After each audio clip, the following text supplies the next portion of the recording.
مولا علی رضی اللہ تعالیٰ عنہ کے ایمان افروز اقوال: بغیر مانگے کچھ دینا سخاوت ہے، اور مانگنے والے کو دینا بخشش ہے۔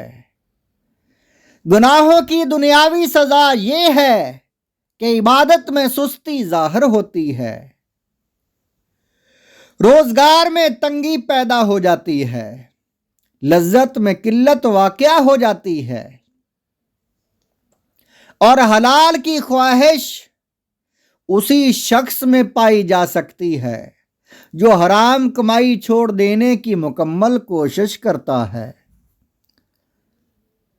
تیسرا قول: ابن ملجم ملعون کے زخمی کرنے کے بعد امام حسن رضی اللہ تعالی عنہ بارگاہ مولا علی رضی اللہ تعالی عنہ میں اشک دیدہ حاضر ہوئے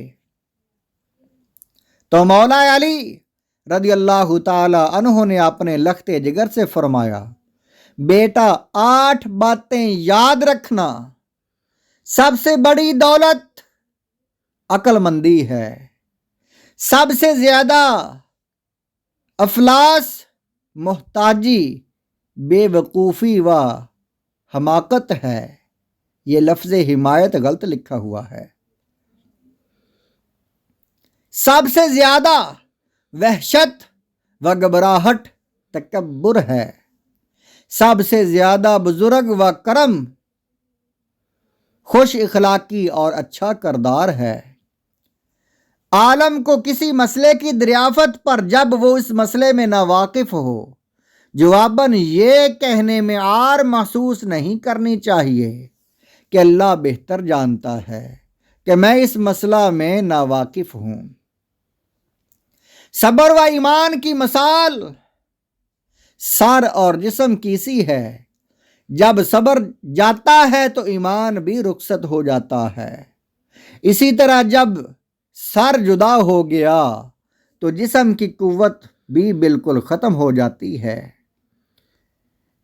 جب مجھ سے کوئی ایسی بات پوچھی جائے جس کے جواب میں کہتا ہوں کہ اللہ تعالیٰ بہتر جانتا ہے کہ میں اس مسئلہ سے ناواقف ہوں، تو اس وقت مجھے خوب راحت پہنچتی ہے، اور میرا یہ جواب خود مجھے پسند و مرغوب ہے۔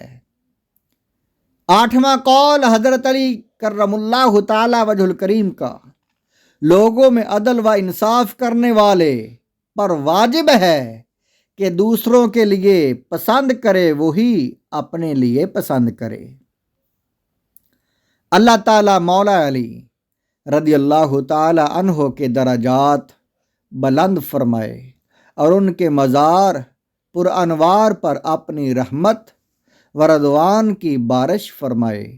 آمین ثم آمین۔ مولا علی کرم اللہ تعالی وجہ الکریم۔ حدیث پاک ہے کہ آپ کے متعلق اللہ کے حبیب صلی اللہ علیہ وآلہ وسلم نے فرمایا ہے: علی منی و انا من علی۔